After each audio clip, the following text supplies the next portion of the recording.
시청자 여러분 안녕하십니까? 7월 19일 비 내리는 일요일 오후입니다. 뉴스의 라이브 시작하겠습니다. 먼저 뉴스의 라이브 팀이 선정한 주요 뉴스 정리해드립니다. 오늘의 라이브 필기입니다. 박원순 전 서울시장의 성추행 의혹 진상규명을 위한 합동조사단이 여성단체들의 참여 거부로 출범 전부터 난항을 겪고 있습니다. 내일 국회에서 열리는 김창룡 경찰청장 후보자 청문회에서는 박 전 시장의 사망을 둘러싼 뜨거운 진실 공방이 예상됩니다. 이재명 경기도지사가 대법원 판결로 기사회생하면서 여권 내 차기 대권 지형이 이낙연, 이재명 양강구도로 재편되고 있습니다. 이 지사는 수술실 CCTV 설치 의무화와 기본소득 논의를 주도하며 존재감을 부각하고 있습니다. 집값 안 떨어진다. 더불어민주당 진성준 의원의 발언과 관련된 논란이 일파만파 커지고 있습니다. 정부의 이딴 세금 폭탄성 고강도 부동산 정책에 항의하는 집회가 열리는 등 부동산 민심이 요동치고 있습니다.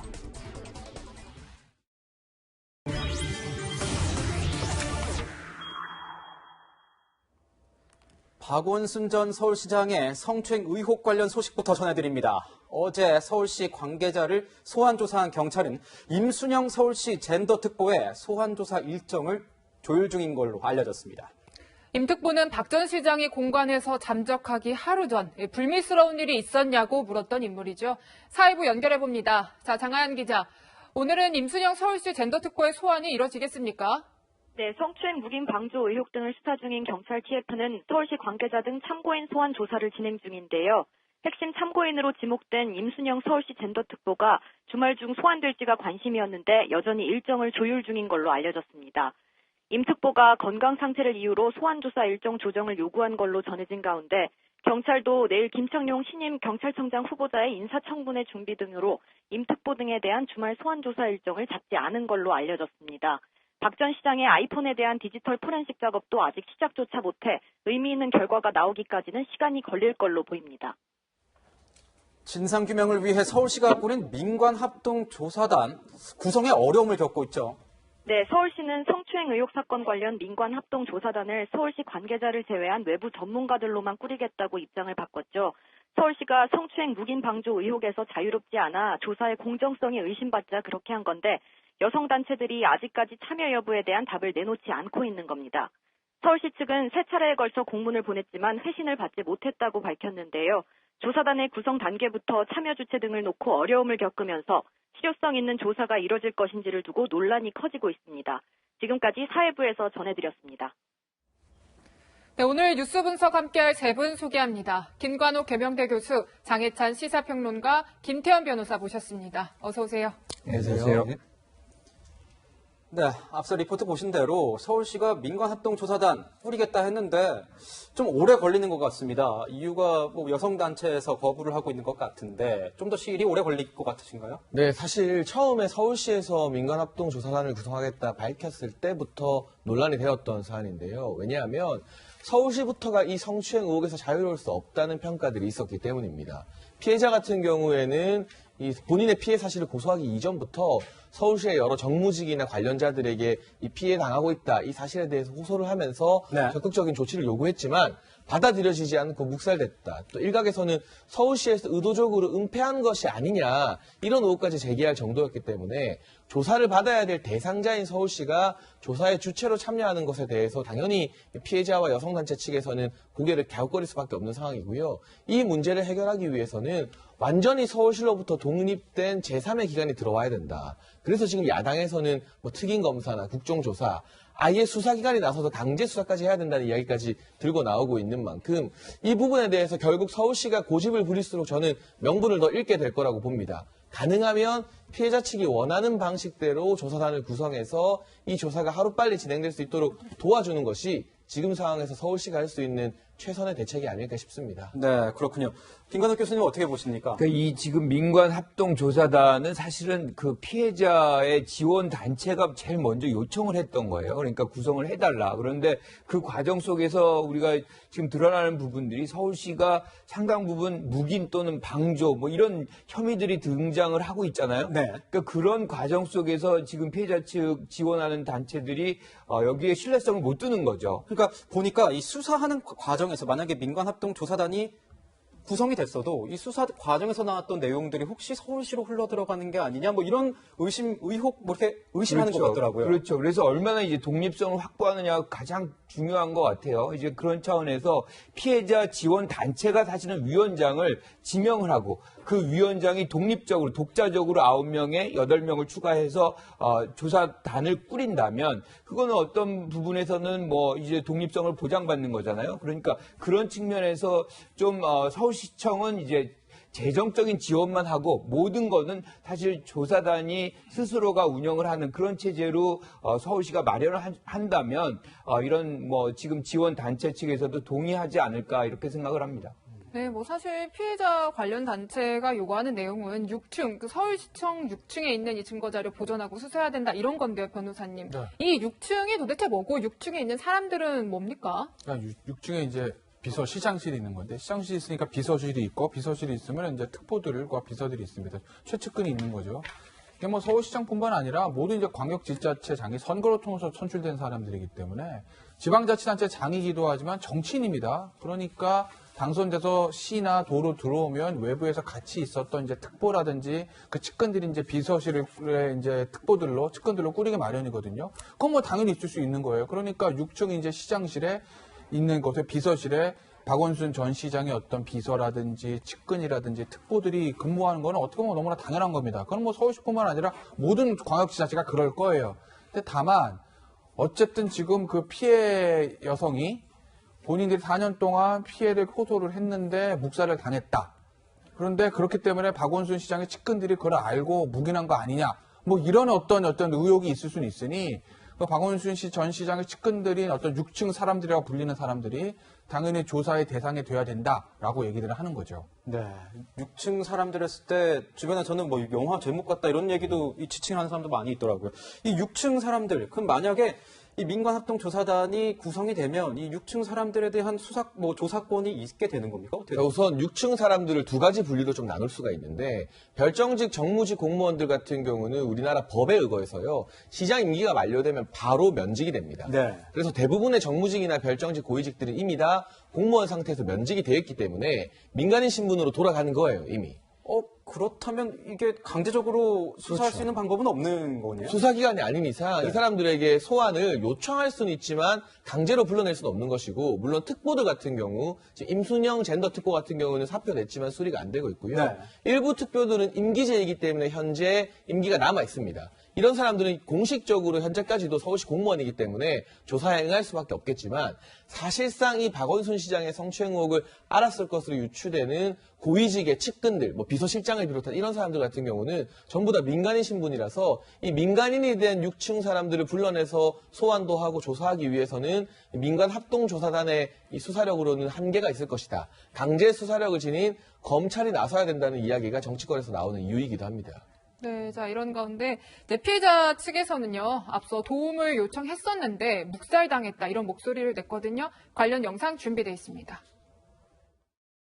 피해자는 서울시 내부에 도움을 요청했으나 시장은 그럴 사람이 아니라며 시장의 단순한 실수로 받아들이라고 하거나 비서의 업무는 시장의 심기를 보좌하는 역할이자 노동으로 일컫거나 피해를 사소하는 등의 반응이 이어져서 더 이상 피해가 있다는 말조차 할 수 없는 상황이었습니다. 네, 뭐 이런 상황을 좀 표현을 해줬는데요, 교수님. 네. 뭐 이런 가운데 지금 이제 공관도 그렇고 또 시청의 6층 집무실도 그렇고 내년까지는 비어 있는 거라고 하더라고요. 그렇죠. 그러니까 지금 권한 대행은 거기에 이제 직무를 할 수가 없습니다. 그리고 공간도 사용할 수가 없고요. 그러니까 선출직 된 사람만 그 공간과 이제 이 집무실을 사용할 수 있는데 그러니까 지금 서정협 이 권한대행이죠. 사실상 공간을 사용할 수 없고, 그러니까 6층은 계속해서 비울 수밖에 없는 것이고요. 그리고 지금 공간을 쓰고 있는 부인 같은 경우도 이사를 나가야 됩니다. 그런데 뭐 기간이 정해져 있는 건 아니에요. 언제까지 나가라 뭐 그런 건 아닌데 이것이 길어지면 길어질수록 또 논란이 발생할 수 있겠죠. 그런데 문제는 박 전 시장이 사실상 재산을 남기고 간 게 오히려 부채만 지금 한 6억 가량만 남겨놓고 가서 네. 이사할 때가 마땅치 않고 그거를 지금 찾고 있는 중인 모양이에요. 그래서 조만간에 아마 이사할 계획으로 알려지고 있습니다. 네, 여기서 이제 그 임순영 젠더 특보에 대해서 좀 알아봐야 될 것 같은데, 임순영 젠더 특보가 뭐 키맨이라고 말할 수 있을지는 모르겠지만 이 불미스러운 일이 있지 않았냐라고 처음에 박원순 전 서울시장에게 물었던 인물로 지금 나오고 있습니다. 근데 네. 지금 수사가 오늘도 안 이루어질 것 같다는 거예요. 그래서 일각에서는 혹시 이 임순영 특보가 혹시 이 수사를 혹시 피하는 그런 건 아니냐, 아니면 경찰도 부르는 거를 좀 소극적인 것 아니냐, 이렇게 얘기가 나오는데 변호사님 어떻게 보십니까? 근데 뭐 이제 사표 내고 그게 경찰 수사랑은 뭐 상관은 없는 거고요. 뭐 경찰이 무슨 뭐 특보 자리에 있고 없는 거 가지고 수사를 하고 말고 하진 않을 건데, 문제는 이제 경찰이나 검찰의 수사 속도가 조금 느리니까, 수사 속도가 느리다 보면 관련자들이 예를 들어 말에 맞추거나 증거를 인멸하거나 하는 어떤 시간적 여유를 가지기 마련이거든요. 네. 그러니까 수사란 건 어떻게 보면 피의자나 참고인이나 피의자격인 사람들한테 굉장히 가혹한 걸 수도 있는데, 준비하기 전에 정광석같이 몰아쳐야 되는 겁니다. 더군다나 지금은 뭘 수사해야 돼 나와 있어요. 예를 들어서 기본적인 내사 자료 보느라고 도대체 쟁점이 뭐고 어디서 뭘 수사를 해야 되지라는 걸 아직 수사기관이 파악을 하지 못했을 때는 그렇진 않은데, 지금 같은 경우는 어디 가서 뭘 조사할지 뻔합니다. 누구나 다 아는 거예요. 그죠? 그런데 이런데 지금 경찰이나 검찰이 좀 지지부진하고 있는 것 같은 모습을 보이고 있으니, 과연 이거 관련자들한테 좀 말 맞출 시간을 주는 거 아니냐라는 그런 어떤 의혹들 사기에 충분한 거죠. 네, 자, 그런 가운데 이제 검찰에서는요, 이 성추행 혐의로 피소된 사실을 누설했다는 의혹에 대해서 이제 수사 조사를 하고 있습니다. 지금 평론가님. 그렇기 때문에 이 젠더 특보에 대한 어떤 이 검찰 수사 또 소환 가능성이 피할 수 없는 거라고 보여지는 거죠. 네, 사실 피해자에서 고소를 한 게 박 시장이 실종된 이 당일 오후 4시 반인데요. 임순영 젠더 특보가 불미스러운 일이 있다고 박 시장에게 보고를 한 최초 시각은 그보다 1시간 반 전인 오후 3시로 알려지고 있습니다. 외부인에게 제보를 들었다고 하는데, 그 외부인이 누구인지 밝히는 것도 수사에 있어서 매우 중요한 단계가 될 것 같고요. 지금 이 피소 사실 같은 경우는 서울지방경찰청과 경찰청 본청을 거쳐서 청와대 국정상황실까지 보고가 됐습니다. 그런데 경찰이나 청와대 모두 박 시장에게 피소 사실을 알려준 적은 없다고 부인하고 있기 때문에 네. 예. 이 과정에서 피소 사실 유출이 있었는지 지금 서울중앙지검에 배당되어서 형사 2부가 조사를 해야 되는 상황인데, 경찰이 일전에 이 박 시장의 사망 경위를 밝히기 위해서 통신영장 청구했던 건 전부 다 기각이 되었어요. 네. 그러나 이번에는 사망 경위가 아니라 수사 사실 유출에 대한 새로운 혐의점으로 수사를 해야 되는 것이기 때문에 검찰에서 영장을 재청구하게 되면 영장이 발부될 가능성이 있습니다. 그렇게 된다면 박 시장이 실종되기 이전 또는 실종된 이후에 누구와 마지막으로 통화를 했는지를 알아볼 수 있는 것이겠죠. 우선 첫 번째 단계가 통신영장을 재신청하는 것이라고 보여지는데, 서울중앙지검 형사 2부에서 직접 수사할지 아니면 경찰에 내려보내서 지휘를 할지도 관건입니다만, 워낙 국민적 사안과 논란이 많이 되고 있는 부분인 만큼 검찰에서도 상당한 부담감을 가지고 수사에 적극적으로 임해야 하지 않을까 싶습니다. 네. 네. 경찰이 부담감을 느끼고 수사에 나서야 되지 않느냐, 이렇게 말씀해 주셨는데, 보면은 이 통신영장 기각에서부터 벌써 뒷말이 나오기 시작합니다.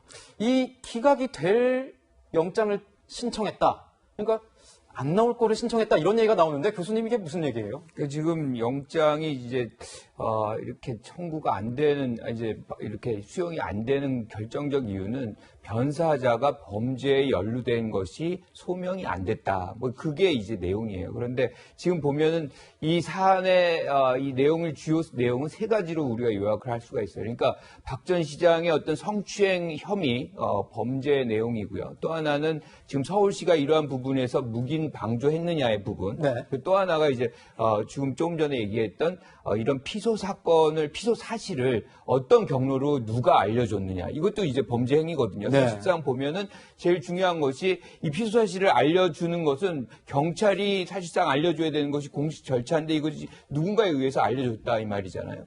그러니까 이런 부분과 관련해서 사실상 지금 이 휴대폰 영장을 청구한 것은 결국엔 성추행과 관련된 부분만 이제 정황으로 묘사를 해가지고 아마 영장 청구를 요청을 했던 것 같아요. 그러니까 그 부분엔 사망자가 사실상 어떤 범죄에 연루된 것을 증빙한 것이 전혀 없어요. 그러니까 당연히 그것에 대해서 이제 해주지 않은 것인데, 지금 얘기한 대로 만약에 이제 피소 사건의 유출 부분이 잘못된 것일 수 있다라고 다시 이제 재요청을 하게 되면, 그거는 아마 법원에서도 영장을 받아들일 가능성이 저는 매우 높다라고 생각을 합니다. 지금 보기에는 자살이냐, 뭐 이렇게 스스로 목숨을 끊었냐, 극단적 선택을 했느냐, 아니면 타살이냐, 이런 것보다는 오히려 수사 유출이 된 이거의 경위에 대해서 밝히는 게 오히려 국민적인 관심도 높은 것 같은데요. 그렇죠. 이게 정치적 파장이 굉장히 크죠. 그러니까 제일 중요한 거는 경찰이 청와대에 보고했다는 거 아니에요. 그래서 초기에는 많은 사람들이 청와대에 누군가가 알려줬을 가능성이 있다. 뭐 이렇게 얘기를 했는데 지금 또 상황이 막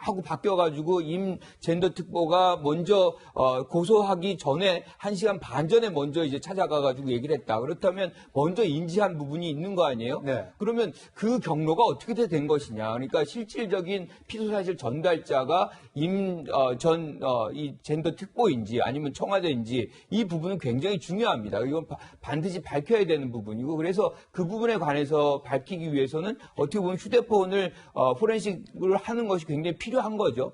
이제 그런 부분에서 압수영장을 아마 발부할 가능성이 저는 추후에는 발생할 수 있겠다 이렇게 생각합니다. 네. 그래서 또 이게 요즘 그 신문지상에서 보니까 변호사님 그 서울시 6층에 경찰이 상주했다는 이런 얘기도 있더라고요. 그래서 이게 청와대에서 뭐 나온 것 그 가능성뿐만 아니라 경찰에서도 나왔을 가능성 뭐 여러 가지가 그 수사 유출 경위 여러 가지가 좀 언급이 되고 있던데 정보관이라고 그러잖아요.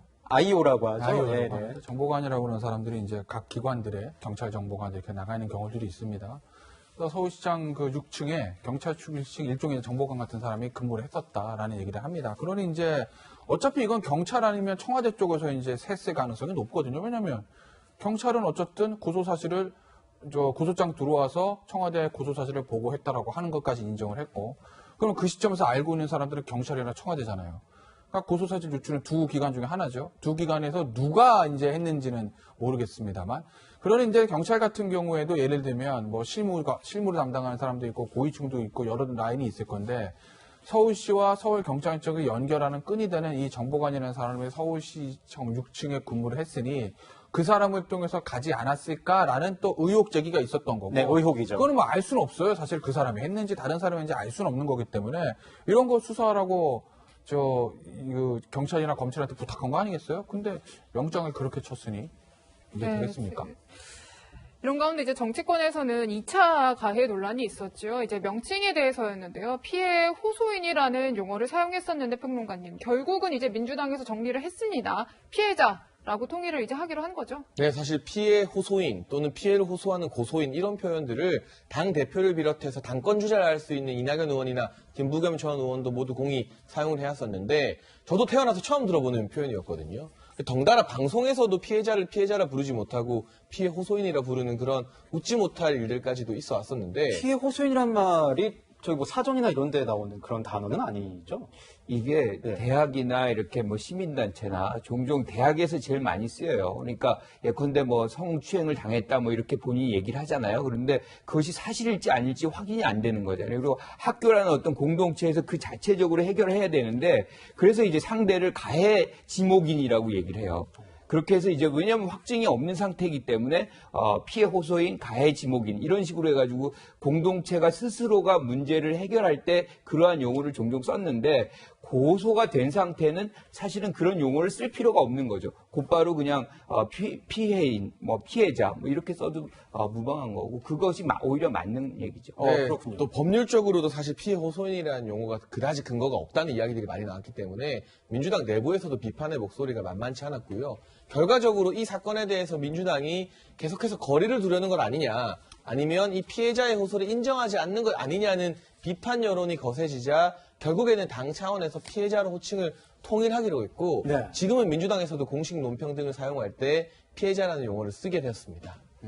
네, 자 이런 가운데 내일 이제 경찰청장 후보자에 대한 청문회가 열립니다, 변호사님. 네. 지금 이 청문회에 굉장히 시선이 많이 쏠려요. 이게 뭐 청문회 그 내용 자체보다도 바로 여기가 박원순 전 서울시장 관련한 공방이 굉장히 거셀 것으로 예상이 되는 거죠. 그렇죠. 그래서 아마 이 문제가 이제 쟁점이 될 거고 아무래도 청문회에 있어서 이 사람의 후보자의 개인적인 문제라든지 후보자의 업무 능력, 후보자가 관여했던 예전에 큰 수사에 대해서 어떤 입장을 밝힌지 이거보다 지금 현재 벌어지고 있는 박원순 전 시장의 이 문제들, 고소사실 유출 문제들 아마 이 얘기를 집중적으로 야당 의원들이 묻겠죠. 네. 아마 여당 의원들은 아니 이거는 김창룡 후보자가 서울청 있을 때도 아닌데 이 사람이 어떻게 압니까? 임명하기 되기 전에 일인데 부임하기 전에 일인데 아마 이렇게 방어를 할 거고 여당 의원들은 안 봐도 지금 그림이 그려집니다. 뭐 김창룡 후보자는 대답을 그렇게 했죠. 제가 만약에 청문회를 통과해서 저 자리에 이제 가면 그때 제가 한번 잘 알아봐서 다음에 국회에서 뭐 말씀을 드리겠습니다. 뭐 이런 식으로 피해가지 않겠어요? 아마도? 네.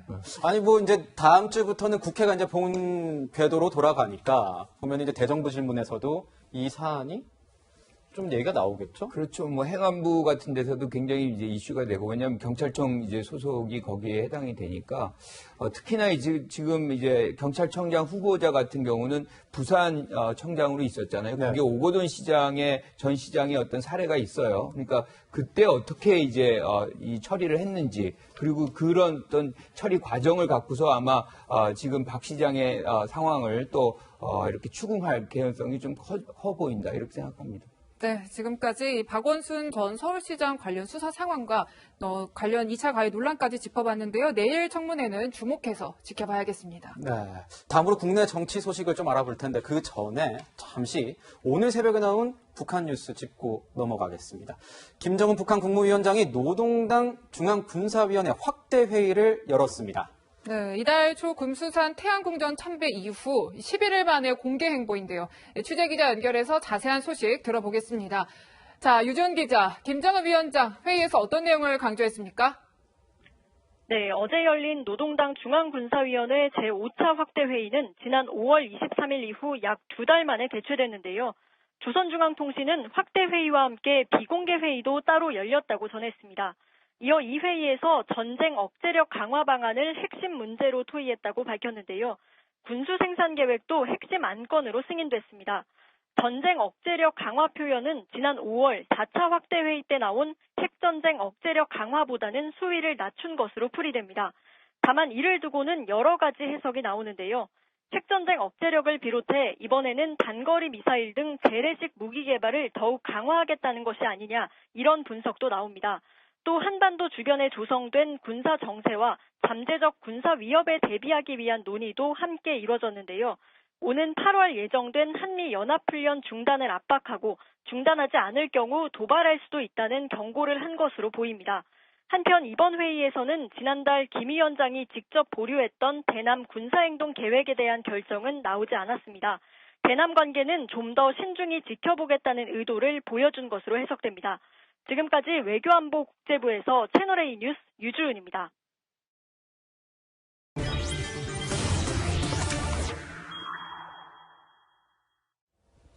지난 한 주를 뜨겁게 달군 인물이 한 명 있습니다. 이재명 경기도지사입니다. 이재명 경기도지사, 대법원에서 어떻게 보면 족쇄에 묶였다 이런 표현이 있었는데 그 족쇄를 풀어내는 그런 한 주였습니다. 이재명 지사한테는 뭐 좋았겠죠.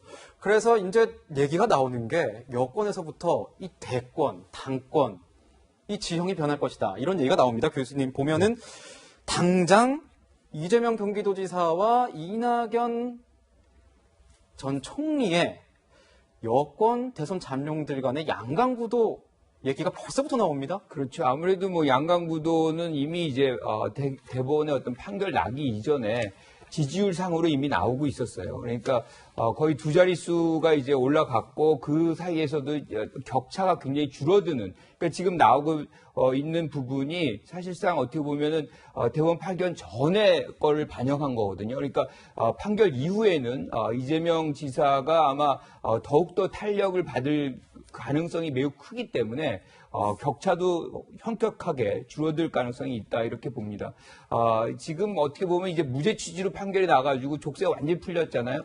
이렇게 되면 사실상 지금 대선 국면뿐만 아니라 지금 8월 달에 있을 전대부터가 국면이 달라집니다. 왜 갑자기 달라지는 거죠? 그러니까 이제 이재명 지사가 누구를 선택하느냐. 예컨대 지금 경쟁자인 이낙연 후보를 지지할 것이냐 아니면 그 경쟁자인 전대에서 경쟁자인 김부겸 전 의원을 지지할 것이냐에 따라서 완전히 확연한 그 부분이 달라질 수 있기 때문에 전대 대선 국면 모두 다 이제 상황이 달라졌다 얘기할 수 있고 저는 뭐 지금 어제 그저께 바로 이렇게 발생한 건데 벌써 많은 멘트들을 지금 하고 있잖아요. 네. 거의 아주 적극적으로 자기의 존재감을 만들어가는 과정에 이미 시작이 됐다라고 얘기를 할 수가 있을 것 같아요. 네, 굉장히 지금 뭐 광폭행보를 하고 있는 걸로 보이는데요, 평론가님. 그러니까 기자회견을 이제 판결 직후에는 뭐 도정에 집중하겠다라고 했지만 그 이후의 행보들을 보면은 부동산 문제도 그렇고요, 뭐 수술실 CCTV 얘기도 그렇고요. 굉장히 많은 현안의 목소리를 적극적으로 내고 있는 것 같습니다. 네, 이분이 재판에 연루되는 바람에 2년 동안 당선되고도 사실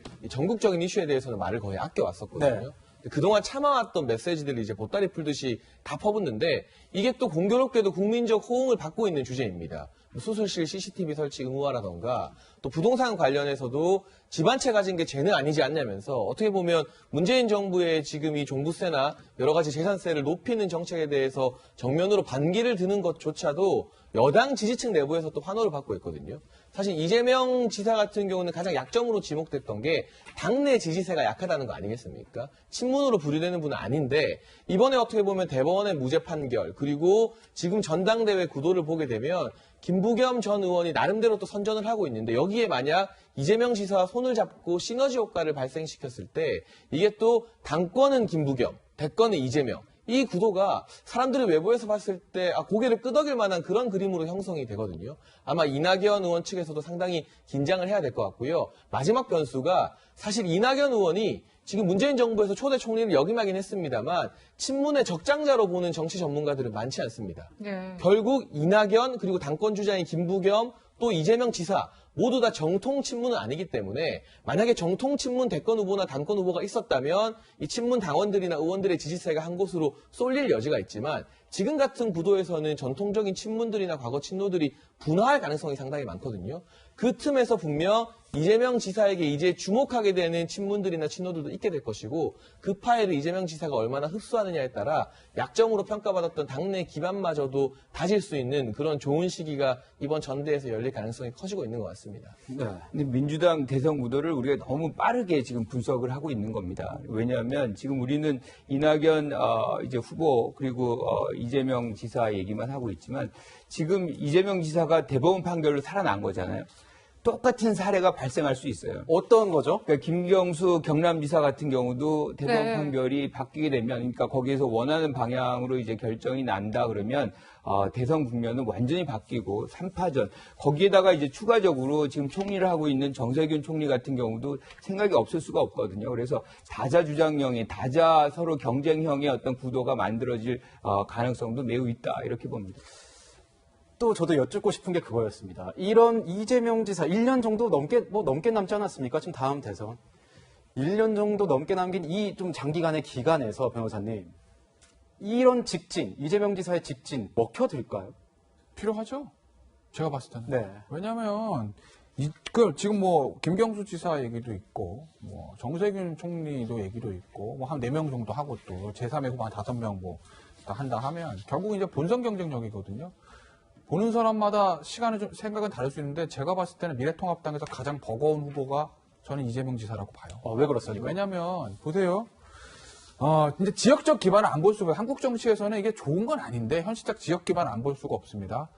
안동 출신이에요. 그러면 그 어떤 후보보다도 TK 표를 가져오고 단 한 표라도 지금 뭐 넘버 1, 2 하는 이낙연 의원에 비해서 단 한 표라도 대구 경북 쪽에서 표가 더 나올 건 자명한 사실이거든요. 이게 뭐 바람직한 현상은 아닌데 한국적 현실이잖아요. 또 하나 이 수도권에서 경기도지사를 지내고 어쨌든 경기도지사를 하면서 지금 어떤 업무에 대한 평가가 그리 나쁘지 않기 때문에 경북 안동 출신이 민주당 후보로 나오고 경기도지사를 지냈다라는 건 경기도, 호남, TK까지 세 지역에 어느 정도 연고를 걸칠 수가 있는 거거든요.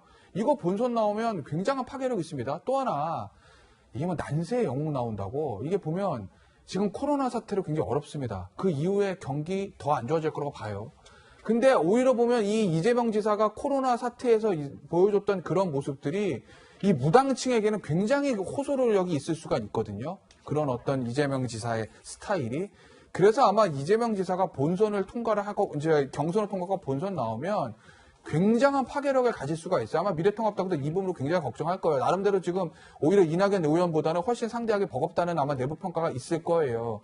문제는 이낙연 지사 입장에서는 경선인데 이 경선이라는 게 결국 이제 친문, 비문 이것 때문에 그것 때문이지 않겠습니까? 지난 2016년 경선에서 워낙 친문 진영하고 충돌이 있었기 때문에. 그런데 이게 아마 친문 진영들도 경선 과정 가면 갈수록 중요한 건 정권 재창출이고 누가 본선에서 최강의 카드지라고 생각을 하면 2016년 같은 그런 강한 비토는 없을 수도 있다. 그래서 아마 이낙연, 이재명 지사의 행보가 좀 궁금해지는 거고, 그렇기 때문에 이재명 지사는 1년 동안, 내년 경선 들어가기 전에 1년 동안 아마 본인의 목소리를 굉장히 많이 낼 거예요. 그럴 수밖에 없는 상황이고. 네, 방금 전 말씀해 주실 때 이 대구, 뭐 경북 이런 영남권의 어떤 표심 같은 거는 진짜 실제 이제 대선 국면에 들어가 봐야지 아는 내용이니까요. 그거는, 예, 이것도 개인적인 의견으로 저희가 또 먼 얘기를 나누다 보니까 또 나누게 됐기 때문에 개인적인 의견으로 남기고 가겠습니다. 네, 자, 그런 가운데 이제 이 지사가요, 사실 뭐 순탄치만은 않을 거라는 분석들도 꽤 있습니다. 이제 과거 얘긴데요. 이제 이 지사가 경선 당시에 이제 문재인 대통령 지지자들과 갈등이 좀 있었죠. 관련 영상 준비했습니다. 법정 부담금 15조 원을 폐지하시겠습니까? 그냥 두겠습니까? 법정 부담금을 말한 것이 아니라고 지난번에 이미 아니, 말씀드렸고, 안 하겠다는 뜻입니까? 자, 그래서 말씀드렸고요. 지금 우리가 지금 보고 있는 최수식 공단의 아니, A를 물으면 A를 답해 주시고 A에 대해서 B 얘기를 하지 마시고 북풍농단이 왜 나오십니까? 네, 뭐 과거에 굉장히 격렬하게 이제 토론을 하는 모습을 보셨는데요, 평론가님.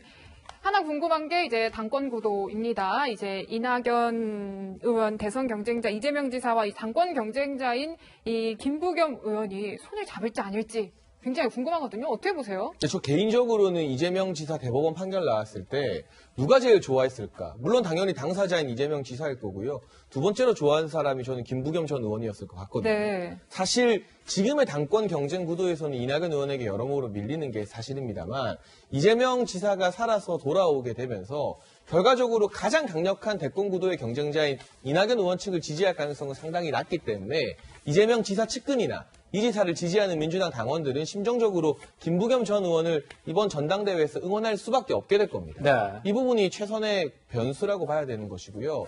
그리고 최근에 이낙연 의원의 메시지를 보게 되면 우리가 옛말에 왜 부자 몸살이기라는 말이 있는 것처럼 워낙 압도적인 지지율로 계속해서 1위를 유지하다 보니까 특정 사안에 대해서 본인의 메시지가 항상 한 발짝 늦게 나오고요. 그리고 이 메시지가 뾰족하지 않습니다. 굉장히 좋게 말하면 둥글둥글한 것이고 나쁘게 말하면 과거 황교안 전 대표의 이 세모 리더십까지 떠오를 정도로 너무나 원론적인 답변만 거듭되고 있는데 여기에 반해서 김부겸 전 의원 그리고 이재명 지사 같은 경우는 사실 잃을 게 별로 없는 축에 속하거든요. 이재명 지사 같은 경우도 대법원 판결 나오기 전까지는 잃어버릴 게 없는 처지 아니었습니까? 메시지가 상대적으로 선명하고 뾰족했기 때문에 이런 부분들이 남은 전대 레이스에서 부각되게 되면 김부겸 전 의원 측에서 의외의 결과를 일으킬 수도 있다. 혹은 생각보다 두 사람 사이의 표차가 상당 부분 적어지게 된다면 이낙연 의원이 당권을 잡더라도 어떻게 보면 추대 이야기까지 나오다가 아슬아슬한 승리로 끝나게 됐을 때는 상처뿐인 영광이 될 수도 있다는 점을 고려해서 이번 민주당 전대 레이스가 단순히 전당대회뿐만이 아니라 향후의 대권 가도에도 매우 많은 영향을 끼치게 될 것으로 보입니다. 네, 판세 얘기를 하다 보니까 개인적으로 이 평론가분들이나 변호사님이나 교수님이나 개인적인 의견을 기반으로 말씀하고 있다는 점을 저희가 짚고 넘어가겠습니다. 근데 가장 중요한 건 여기서 대권, 당권 계속 얘기하지만 결국 국민들의 선택입니다. 이 표심 어떻게 될 것이냐 제일 중요한 겁니다. 근데 지금 보면 문재인 정부에 대한 지지율, 문재인 대통령에 대한 지지율이요. 일주일 새, 2주일 새, 20대 여성, 특히 이 남자, 이 여자라 그러죠. 20대 여성의 지지율 추이가 15%포인트 하락한 것으로 나왔습니다, 교수님. 여기는 급락이라고 표현하기 전에 폭락이다. 폭락. 네. 거의 지금 한 15%가 빠진 겁니다. 일주일 사이에 빠진 거죠. 그것도 이제 20대 여성에게. 20대 여성이 사실상 문재인 대통령의 지지율의 버팀목 역할을 여태 해왔어요. 그러니까 20대 남성들이 오히려 지지를 덜 보냈고 여성들은 굉장히 강력한 지지를 보내왔는데 지금 일주일 사이에 확 빠진 거죠.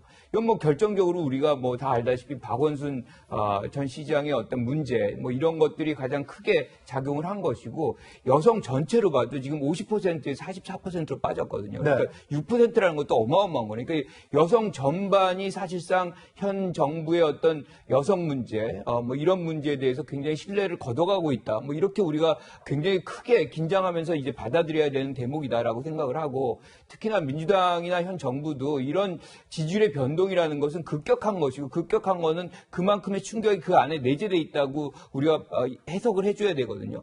그런 차원에서 현 정부는 모든 국가기관, 지자체 포함해서 지금 이 부분에 관련된 인권, 여성 부분에 대해서 점검을 다시 하고 재발을 방지할 수 있는 그런 조치들을 아주 긴장감 있게 해야 되는 것이고 그 주도를 민주당이 해 나가야 되겠다 이렇게 생각을 합니다. 네. 네, 지금 박 전 시장의 일로 이제 대통령의 지지율까지도 굉장히 빠졌는데 지금 변호사님 보면은 그로 인해서 하나 또 영향을 크게 받는 게 바로 이 재보궐선거 아니겠습니까? 서울시장, 부산시장 다 공석이 됐으니까 과연 특히 이 민주당에서는 후보를 낼 거냐 말 거냐 또 여성시장 후보를 내야 된다 이런 얘기까지도 나오고 그래요. 얘기가 나올 수가 있죠. 왜냐하면 당원 당규에 부정부패 등 중대한 잘못으로 인한 보궐선거 있으면 후보 안 낸다고 돼 있으니까. 네. 서울시장이나 부산시장 어쨌든 지금 성 문제입니다. 이게 이제 이걸 가지고 공석이 생겼을 때 공천하는 게 맞냐라는 얘기들은 나올 수 있을 거예요. 교과서상으로는 공천 안 하는 게 맞죠. 다만 정치는 교과서가 아니라 현실의 문제이기 때문에 네.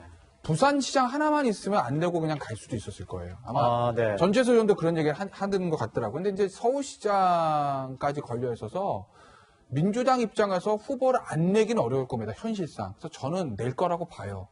그 내는 어떤 그 논거를 만듦에 있어서 여러 가지 논거를 만들 수 있어요. 예를 들면 당원 당규 개정할 수도 있는 거고 거기 당원 당규 보면 부정부패 등 중대한 잘못 이렇게 돼 있으니까 성분죄가 중대한 잘못이긴 하지만 그 당원 당규는 부정부패 등으로 봐서 정치 자금이나 뇌물 이런 거를 애초에 착안하고 만든 거다. 이렇게 얘기하든지 여러 가지 이유를 대가면서 공천을 할 수는 있을 거라고 보고 저는 결국 할 거라고 봅니다. 결국 볼 건데 그러면 이제 여성 후보를 내느냐 안 내느냐 이거거든요. 그럼 보세요. 여성 후보를 낸다는 얘기는 뭐냐면 후보를 내면 내년에 미래통합당에서 재보궐선거를 뭐로 치르겠습니까? 미투 선거로 치를 거예요. 서울시, 부산시 다 성문제니까 미투 선거를 치르기 때문에 그걸 받아내려면 여성 후보로 나가서 맞불을 놔야 된다 이런 건 것 같은데 그러려면요. 전제 조건.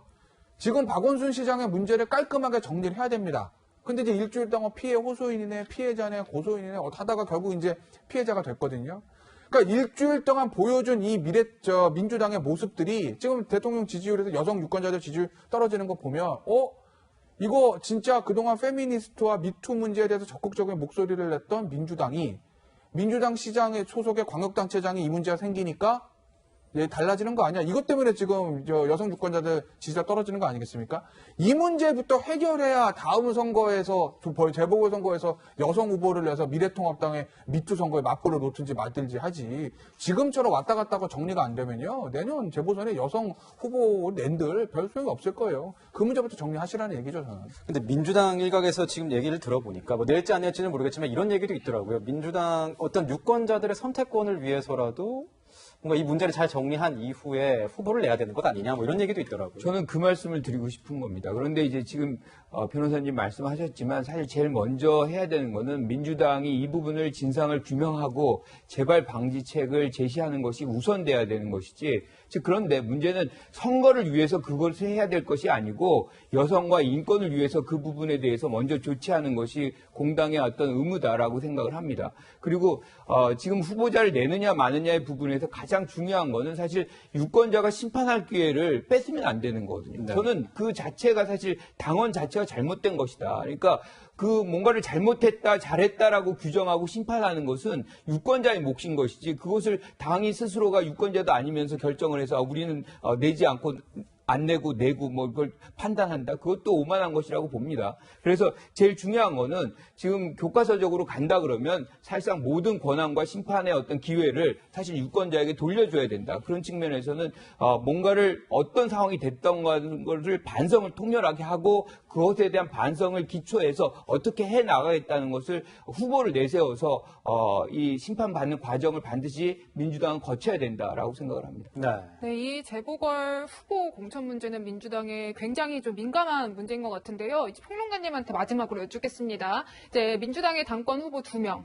이낙연 그리고 김부겸 두 후보는 사실 약간 미묘하게 이 문제에 대해서는 다른 입장을 보이는 것 같아요. 이낙연 의원 같은 경우는 아직 논의할 단계가 아니라고 말을 하고 있고 김부겸 전 의원 같은 경우는 당원들의 뜻을 묻겠다고 하는데 사실상 민주당에서는 후보를 낼 수밖에 없는 정치 현실입니다. 그런데 지금 이 문제를 가지고 다른 이야기를 내는 게 중요하다기보다는 이낙연 의원 측에서는 본인이 현재 우세하고 있다는 평가를 갖고 있기 때문에 혹여라도 네거티브 요소가 될 수 있는, 부정적인 요소가 될 수 있는 이 당원을 위배하겠다 이 말을 직접 하지 않는 것뿐이고요. 김부겸 전 의원이 이제 추격하는 입장 아니겠습니까? 그런 점에서 볼 때 많은 당원들은 사실 그래도 후보를 내자 이런 목소리를 내고 있거든요. 그 당원들의 목소리를 좀 더 시원하게 대변하는 쪽으로 메시지가 갈렸을 뿐이지 누가 된다고 해서 뭐 후보를 안 낼 거라고 보기는 어려운 상황 같습니다. 그런데 문제는 이 서울시 같은 경우는 여성 후보 낸다 이 방침에 맞을 만한 후보군이 꽤 있거든요. 박영선 장관도 있고 뭐 추미애 장관도 하마평에 오르내리고 있고요. 그런데 부산시 같은 경우는 사실 중량감을 가진 이 민주당의 여성 정치인 이름을 떠올려 봤을 때 선뜻 떠오르는 이름이 많이 나오진 않습니다. 그런 부분 때문에 민주당에서 서울과 부산 전략에 있어서 아무래도 서울에 힘을 더 주게 될 텐데 그 차등화가 너무 노골적으로 눈에 보이게 된다면 이 부산 지역 민심을 잃게 되고 그게 다음번 대선에까지 악영향을 끼칠 수 있어서요. 지금 사실 서울시장 같은 경우는 오히려 더 중요한 자리지만 민주당이 전략을 수립하기 편한 반면 지금 뭐 포기할 수도 있다 이런 이야기까지 나왔던 부산에서의 전략을 이번에 제대로 수립하지 않는다면 이번 보궐에서 부산시장 자리를 잃는 게 문제가 아니라 2년도 남지 않은 새로운 지방선거 또 새로운 대선에서 상당한 타격을 받을 수 있다는 점도 민주당 지도부에서 상당히 또 고심하고 있지 않을까 싶습니다. 네, 지금까지 이 4월 재보궐 공천 이야기와 이 민주당의 당권 그리고 이재명 경기지사의 광폭 행보까지 두루두루 짚어봤습니다.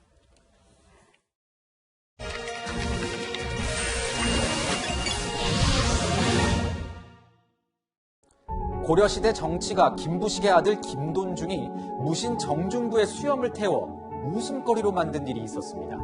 그 원한을 잊지 않고 있던 정중부는 무신 정변을 일으켜 김돈중을 살해했습니다. 장난삼아 수염을 태운 거지만 당사자에겐 지울 수 없는 상처, 한으로 남았습니다. 무심코 한 장난이 상대를 무너뜨릴 수도 있는 폭력이 될 수 있는 겁니다. 여기 절대 장난으로 넘어갈 수 없는 끔찍한 일이 벌어졌습니다. 온몸이 화상투성이인 24살의 남성. 두피는 심하게 손상됐고 얼굴에도 상처가 가득합니다. 너무 잔혹한 모습을 차마 사진으로 보여드리기 힘들 정도입니다. 그를 이렇게 만신창이로 만든 건 중학교 시절 후배였습니다. 빨리 죽고 싶다? 이런 생각밖에 안 들었어. 지옥 같은 생활은 올해 초 후배 커플이 한 집에 같이 살자고 제안하면서 시작됐습니다. 일용직 노동으로 힘겹게 생활비를 내는 선배에게 후배 커플은 더 많은 돈을 요구하기 시작했습니다. 가벼운 주먹질은 둔기를 이용한 구타로 이어졌고 나중에는 화기를 이용한 학대까지 자행됐습니다. 두 사람은 겁에 질려 떨고 있는 선배를 휴대전화로 찍고 깔깔거리며 웃었습니다. 도망가지 못하게 가족들을 죽이겠다 협박했습니다. 잔혹한 학대의 이유는 뭐였을까요? 그냥 했다 그래 그냥. 죽은 승려의 볼기를 친다는 뜻의 사슴 습장. 저항할 힘이 없는 사람에게 폭행을 가한다는 뜻입니다. 그의 삶을 송두리째 무너뜨린 고문 같은 폭행의 출발점은 바로 가해자의 사소한 장난이었습니다. 지금까지 화나요 뉴스였습니다.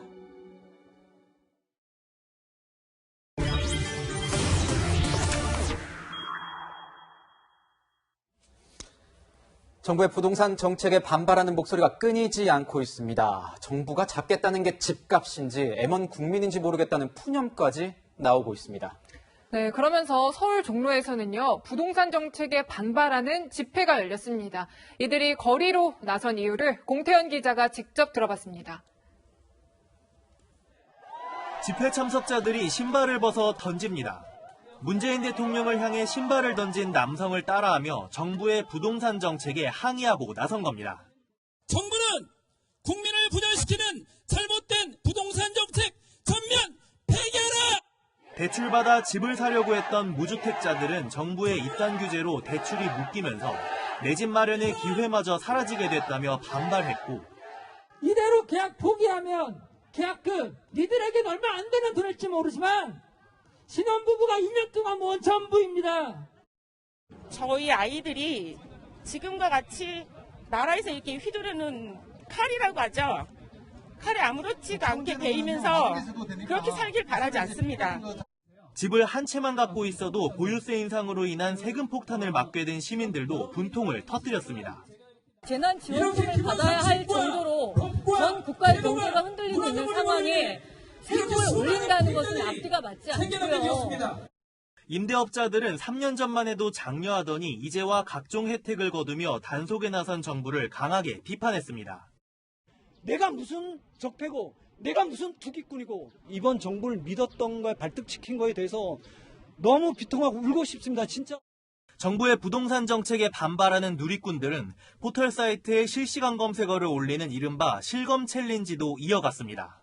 부동산 피해자들은 정부 대책에 위헌 소지가 있다며 헌법 소원을 검토하는 한편 대규모 촛불 집회를 준비하고 있습니다. 채널A 뉴스 김태현입니다. 네, 앞서 보신 것처럼 이례적으로 부동산과 관련된 집회까지 열릴 정도로 부동산 민심이 심상치가 않은 것 같습니다. 이 한 포털 사이트에 어떤 그 실시간 검색어까지 장악할 정도로 이 분노를 담은 멘트던데요. 보니까 못 살겠다, 세금 폭탄, 3040 속았다 이런 얘기가 나오던데 굉장히 좀 불만을 많이 일으키고 있는 것 같습니다. 네, 사실 이른바 이 실시간 검색어를 하는 게 특정 정치인을 응원하는 또는 특정 정치인을 비난하는 형태의 실시간 검색어는 우리가 어렵지 않게 봐왔습니다.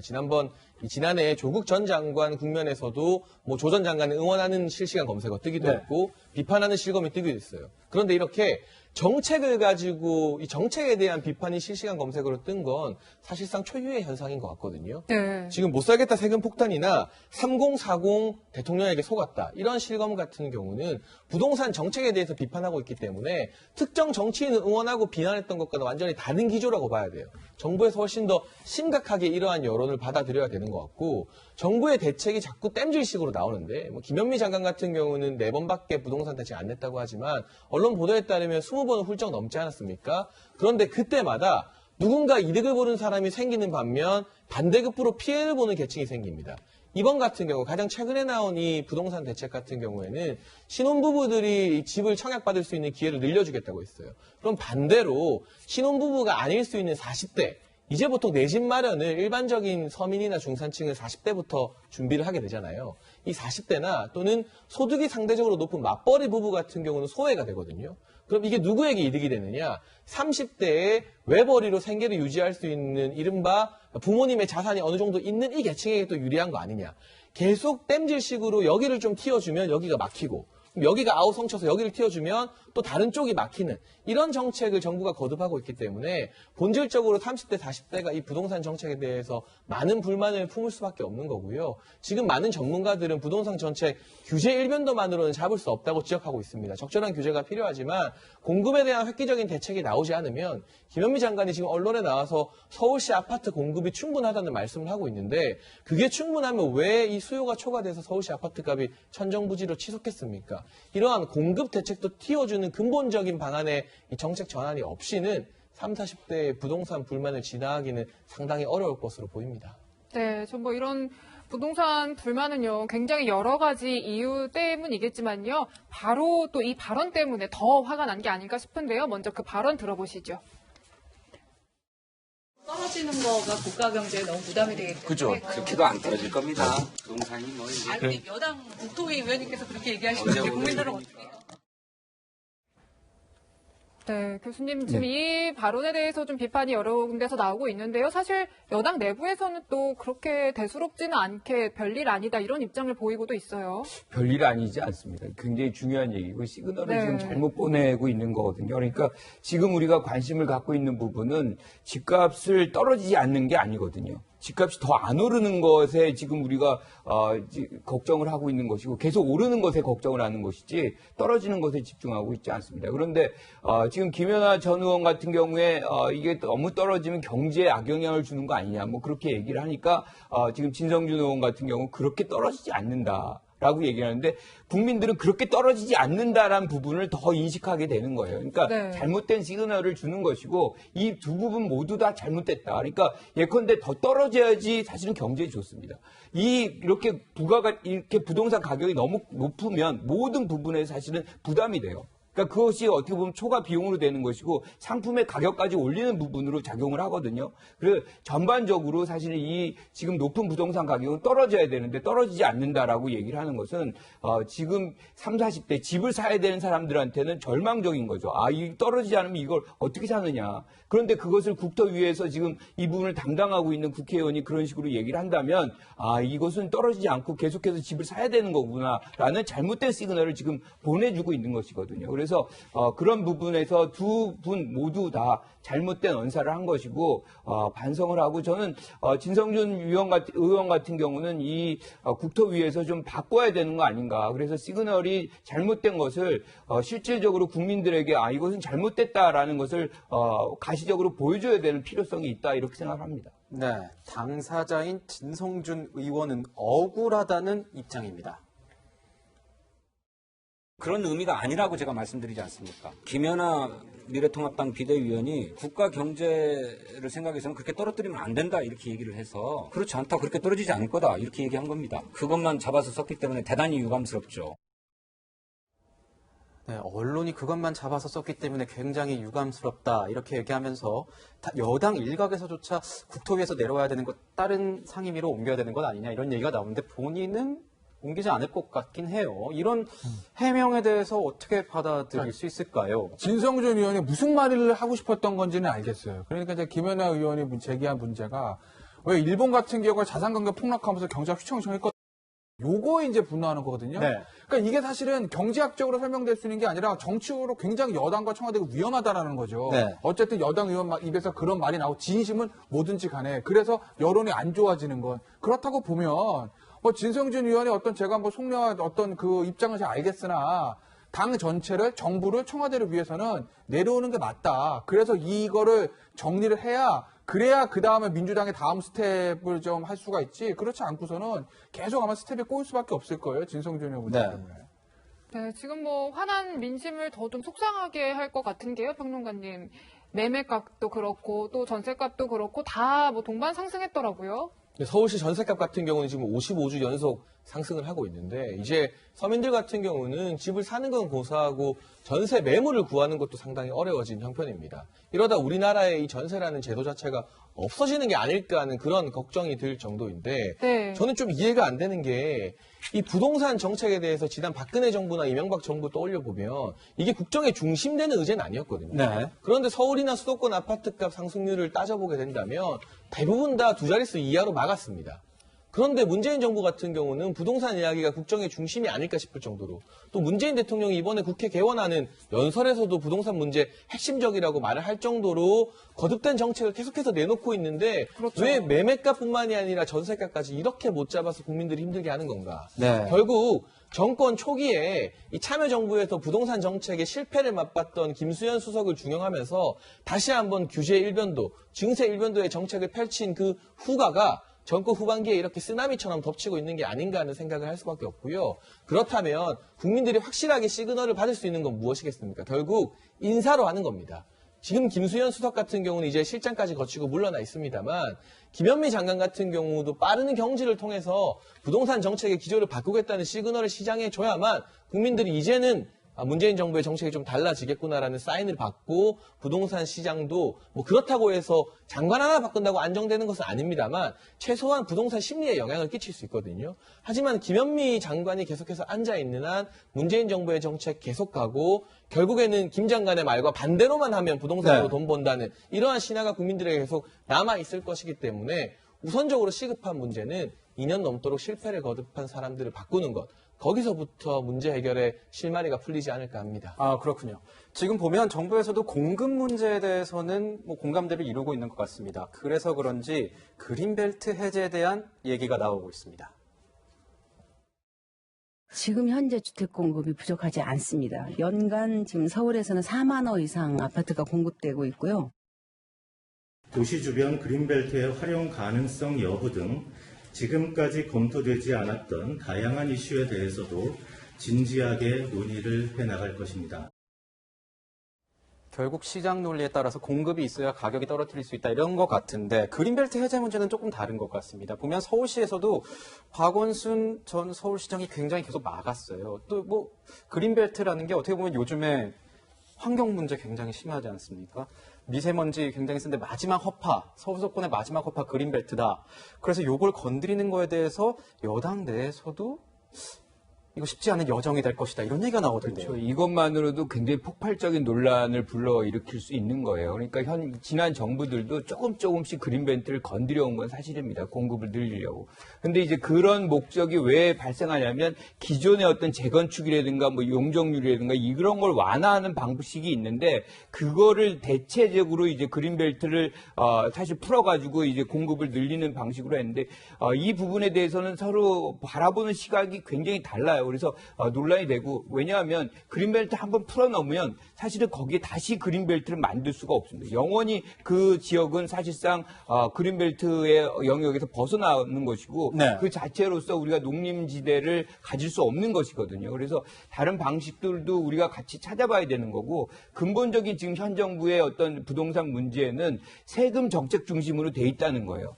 세금을 올리면 결국에는 그 세금으로 실질적으로 피해를 누가 보느냐. 그러면 사실은 이것이 바로 전셋값으로 올라가요. 네. 전셋값으로 올라가는 것으로 그치지 않고 이것이 반전세라든가 월세로 전환이 되고 그 피해는 사실상 거의 대부분이 세입자들이 봅니다. 그러니까 가장 정부가 보호해야 되는 그런 대상들이 피해는 가장 많이 본다는 것을 알고 사실상 이런 세금 중심의 어떤 정책과 더불어서 공급을 확대하는 그런 정책도 지금 병행을 해야 되는 것이고 그린벨트 하나만으로 지금 해결이 될 수도 없는 것이고 그린벨트도 한정돼 있잖아요. 그러니까 그것도 감안해서 재건축이라든가 뭐 이런 등등의 부분도 같이 보완적으로 좀 활용할 필요가 있겠다 이렇게 생각을 합니다. 네, 뭐 그린벨트 얘기도 그렇고요. 지금 공급 관련 여러 가지 얘기들이 나오고 있는데요, 변호사님. 네. 서울시는 사실 그린벨트에 대해서 굉장히 부정적이잖아요. 그래서 얘기하는 게 이제 재건축, 재개발, 뭐 활성화. 또 일각에서 또 다른 데서 나오는 얘기는 군 유휴지를 좀 활용해보는 건 어떻겠냐. 여러 가지 얘기가 나와요. 차라리 그린벨트보다는 저는 군 유지가 낫다고 봅니다. 왜 그러냐면 그린벨트 환경 문제도 있고요. 그러니까 참여정부 때 부동산이 많이 폭등했던 이유가 세금 위주의 지금 정부와 똑같은 그 수요 억제책, 세금 이거 문제도 있지만 그때 당시에 참여정부 노무현 대통령의 그 핵심 정책 중에 하나가 지방 분권이잖아요. 그래서 혁신도시 하면서 지방을 엄청 개발을 시작했습니다. 토지보상비가 엄청 풀려요. 그 토지보상비 어디로 왔냐? 대부분 강남 아파트로 왔다는 거죠. 지금도 마찬가지예요. 지금 시중의 유동성 거의 뭐 제로금리이기 때문에 시중의 유동성이 많습니다. 이 유동성이 어디로 가냐? 야, 대한민국 제일 확실한 게 뭐지? 주식이야? 아닌데? 강남 아파트인데? 강남 아파트로 오는 거예요. 이 상황에서 서울 주변에 저 내곡동, 세곡동 그린벨트 풀렸다? 그 돈을 받은 토지보상비 가지고 뭘 하겠습니까? 은행 예금하겠습니까? 제로금리인데? 불안불안 주식하겠습니까? 대부분 강남 아파트로 올 확률이 높다라는 거죠. 뭐 사람마다 다를 수는 있겠습니다만. 그러니 아마 그 돈이 또 풀리기 시작하면 그거로 인해서 아파트 값을 밀어 올릴 거기 때문에 여러 가지 측면으로 볼 때 그린벨트 해제는 저는 조금 무리다. 차라리 재건축 항상 그 얘기 나오잖아요. 재건축, 재개발 좀 규제를 완화하는 것이 낫다라고 저는 개인적으로 봅니다. 네. 이런 가운데 그린벨트 해제 논란에 또 한 분이 가세를 했습니다. 추미애 법무부 장관인데요. 추미애 법무부 장관 보면 우리나라 부동산 문제는 박정희 전 대통령 때문이라는 주장을 폈습니다. 그러면서 근부 분리 정책 이렇게 주장을 했는데 법무부 장관이 뭐 얘기할 수도 있는 거죠? 어떻게 보십니까? 그런데 사실 지금 법무부에서 제일 먼저 해야 될 일이 저는 무엇이냐. 이 서울시장 성추행 의혹과 관련해서 강제수사 지휘 검찰에 지시해야 되는 거 아닌가요? 물론 국무위원이 자유롭게 의견 개진할 수 있습니다만 본인의 소관 부처와 관련된 현업, 특히나 국민적 관심사가 집중됐던 이 박원순 시장 문제에 대해서는 아무런 언급도 없으면서 뜬금없이 부동산 문제를 들고 오는 건 법무부 장관으로서가 아니라 여전히 자신을 정치인, 내지는 잠재적 대권 주자나 서울시장 후보로 생각하고 있는 게 아닌가 싶어서 상당히 우려가 되는 지점이고요. 법무부 관련된 현안들에 조금 더 집중하는 모습을 보여주기를 많은 국민들이 바라지 않을까 싶고 근부 분리라는 것은 금융과 부동산을 분리시키겠다는 건데 이렇게 되면 결국에는 현금 많이 가진 부자들이 훨씬 더 유리해집니다. 그리고 지금 문재인 정부에서 일정 부분 근부 분리를 시행하고 있어요. 15억 이상 초과한 아파트에 대해서 대출 안 나오잖아요.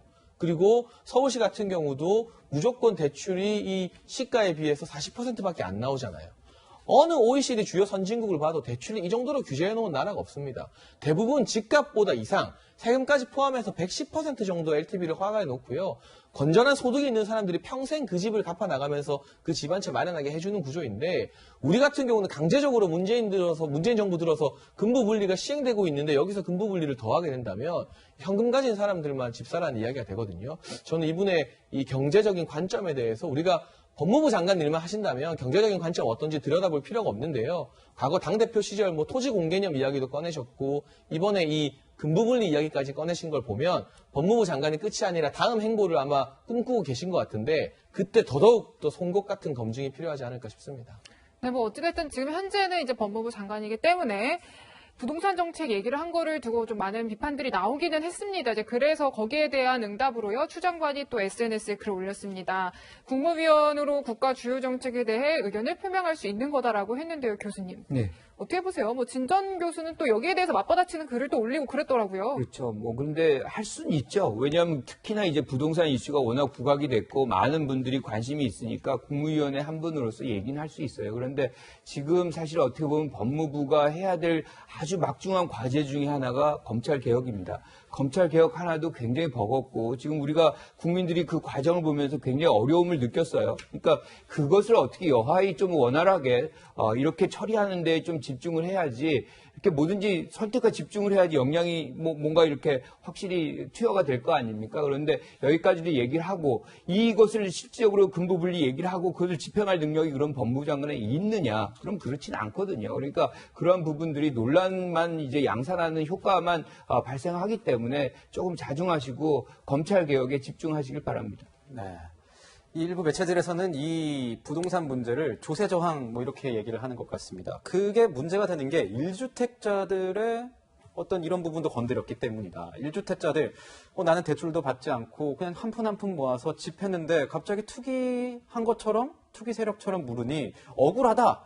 이런 것 같습니다, 변호사님. 그러니까 이제 그런 문제들이 이제 당연히 제기가 되는 거고, 왜냐면 내가 집값 올려달라고 그랬습니까? 그냥 나는 이거 하나 가지고 있는데 세월이 지나다 보니 정부의 정책이 이렇게 되다 보니 집값이 오른 거를 왜 나한테 징벌적 과세를 합니까? 라는 게 이제 그런 얘기 아니겠어요?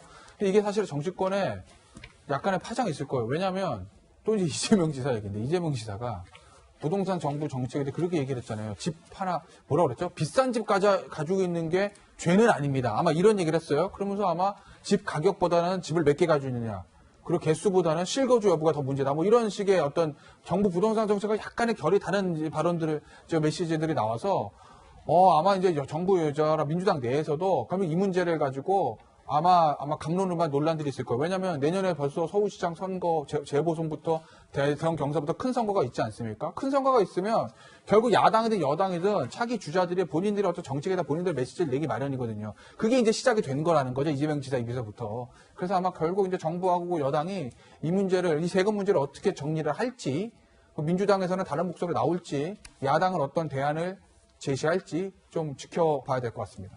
네, 여러 가지 얘기가 나오는 가운데 이제 정부에서 거론되는 여러 추가 공급 대책 내용하고요, 부동산 때문에 화난 민심까지 짚어봤습니다. 네, 분위기를 바꿔보겠습니다. 일요일 낮 여러분의 눈과 귀를 즐겁게 만들어드릴 뉴스를 골랐습니다.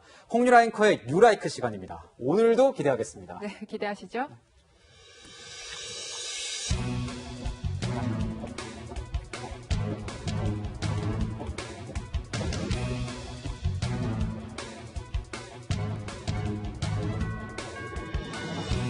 네, 가장 먼저 준비한 소식은 어벤져스의 선물 공세입니다.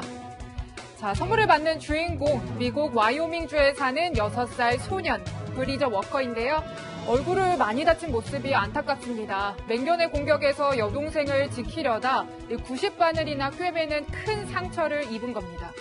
이 꼬마 영웅 워커가 영화 어벤져스의 굉장한 팬이에요. 이 사연이 알려지자 캡틴 아메리카, 크리스 에반스는 방패 선물을 주겠다고 했고요. 아이언맨, 로버트 다우니 주니어는요, 다음 워커 생일 때 초대해달라는 부탁까지 했습니다. 방패보다 더 좋은 선물을 준다고도 약속했네요. 다음 소식은 기사 자기 받은 노병입니다. 자, 엘리자베스 2세 영국 여왕이 기사 자기를 수여하는 모습입니다. 2차 대전 참전용사인 100세 할아버지 톰 무어가 받았는데요. 우원은 100세 생일을 앞두고 거동이 불편한 몸으로 집 뒷마당을 100바퀴나 걸었습니다. 코로나19로 고생하는 의료진을 위해 모금을 하기 위해서였죠. 처음 목표액은 1,000파운드였는데 최종 모금액은 목표치의 33,000배가 모였습니다. 우리 돈으로 500억 원 정도네요. 마지막 소식은 8월 14일로 꼽아봤습니다. 이 날은 택배 없는 날이 됐습니다. 택배 산업이 시작된 지 28년 만에 최초로 주요 택배사들이 택배기사가 쉴 수 있도록 정한 겁니다. 이날만큼은 택배가 조금 늦어지더라도 넉넉한 마음으로 여유를 갖는 건 어떨까요? 지금까지 유라이크였습니다. 저희는 60초 후에 다시 돌아옵니다.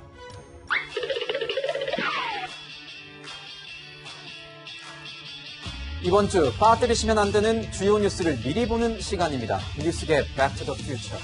앞으로 뉴스입니다. 내일부터 7월 임시국회가 본격 가동됩니다. 여야 교섭단체 대표연설을 시작으로 대정부 질문이 실시되는데요. 이번 주 정부의 부동산 정책, 박원순 전 시장 의혹 등 각종 현안을 두고 야당의 공세가 이어질 전망입니다. 이번 주 수요일 국회가 고 최숙현 선수 사망 사건에 대한 청문회를 실시합니다. 가해자로 지목된 경주시청 트라이애슬론팀 감독과 선수들, 그리고 고인의 부모와 대한체육회 관계자들이 증인과 참고인으로 참석할 예정입니다. 한국은행이 이번 주 목요일 올해 2분기 실질 국내 총생산 GDP 성장률 속보값을 내놓습니다. 코로나19 사태로 우리나라 경제가 받은 타격 폭을 가늠할 수 있을 것으로 보입니다.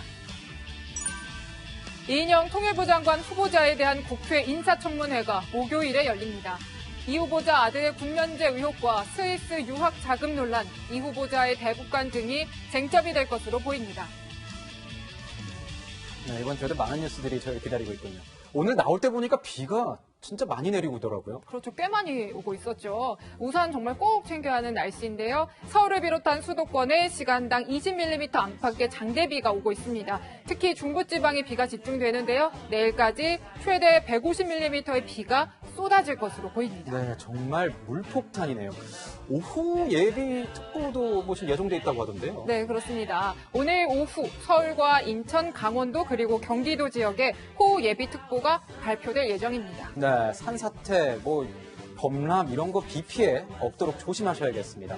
비는 그러면은 언제까지 이어지는 겁니까? 네, 일단 중부지방 설명드리면요. 내일 출근길 집중 호우에 대비하셔야겠습니다. 내일 낮에 그치기는 하는데요. 이번 달 말까지 장맛비가 오락가락하면서 늦장마가 이어지겠습니다. 네, 그렇군요. 외출할 땐 우산 꼭 챙기시고요. 코로나19 끝난 게 아닙니다. 마스크도 챙기시고 손도 청결을 유지하셔야 합니다. 오늘 저희가 준비한 소식은 여기까지입니다. 일요일엔 뉴스 A 라이브입니다. 시청해주셔서 감사합니다.